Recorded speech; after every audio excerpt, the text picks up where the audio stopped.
Hi everybody, I'm Bill Sanders and this is Watch Art Side, the art and science of watch collection.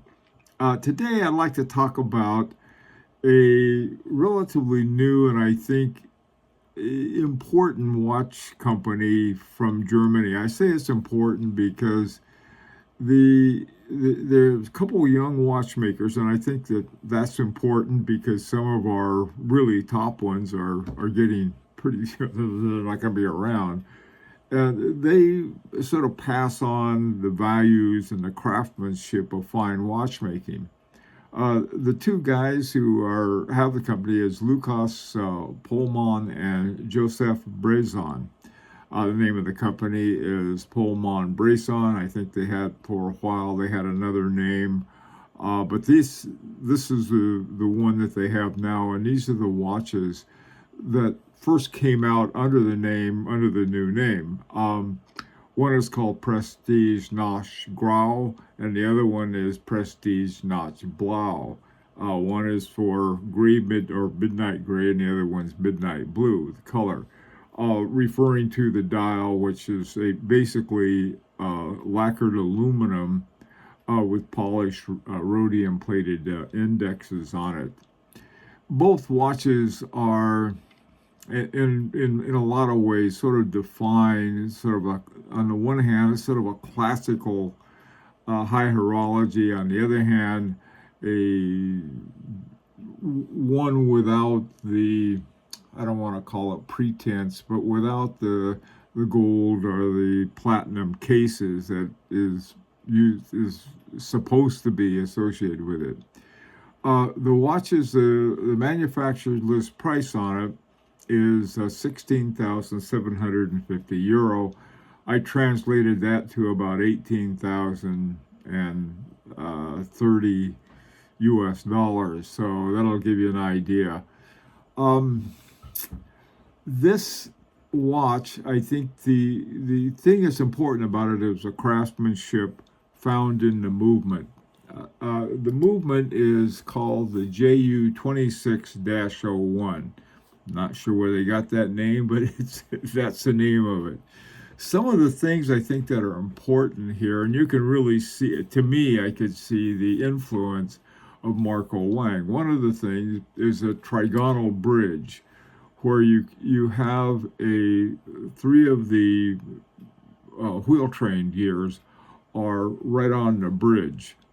And the good thing about that, or the important thing, is you can really see a lot more of the gearing. This is one of Marco Wang's watches from Lang Heyne, the Frederick II. And in the back, I don't know if you can see it or not, it's sort of hard here, but it also uses a trigonal bridge. It has excellent beveling or anglaise. Now, another thing they have these balance weights on the balance wheel.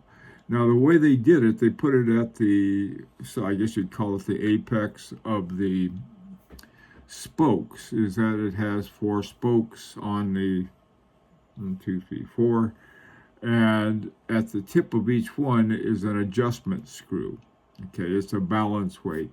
Now, another thing they have an Instagram account. If you want to find out more about them, you can take a look at the Pöhlmann-Bresan Instagram account. But one thing they had that was very interesting is that the screws are black polished. And if you look at it and say, they don't look black polished to me. Well, the thing about black polish is that it's sort of like blued hands. If you turn them at a certain angle or a certain light, you can see the black. There really is sort of a diamond polish treatment on this, and so really, I mean, the just looking at the movement, I think, is to me more fun than looking at the other side. A little more about the caliber JU 2601. It's manual wound, which again to me is the way to go. 2.5 hertz, 18,000 semi-oscillations per hour. The display has got hours, minutes, and central seconds. Balance wheel is done in 14 karat gold, and the eccentrics and brigade hairspring. are also in that. The Breguet hairspring, that's one of the things about a Breguet hairspring is talking about the Breguet overcoil, and I don't think, in fact, I'm positive they haven't gone to the Breguet watch company. They may have, for all I know, but I didn't think they did. So one of the other German companies that makes Breguet style hairsprings would be my guess, but I'm not sure, and I haven't asked them, so we'll just call it a Breguet hairspring. Then the pewter polished screws and other components.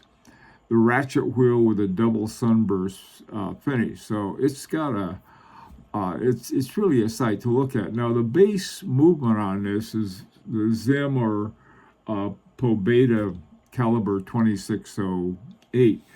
The thing about the 2608, it was from the old Moscow watch factory under the Soviet Union. It's from 1955.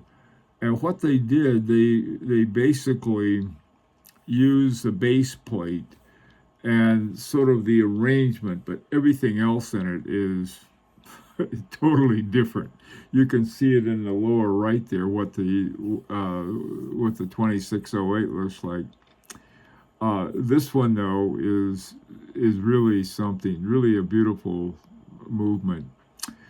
Okay, well listen, they're in Dresden too. It seems like all of the best German watchmakers are in Dresden. I say that knowing that Moritz Grossmann and Allonga are in Glashütte, but I tend to really favor the Dresden group. Anyway, would like to know what you think about these new guys, the new watch company, and like to hear from you. It's an opportunity to subscribe if you like. And until next time, this is Bill Sanders for Watch Art Sci, the art and science of watch collection.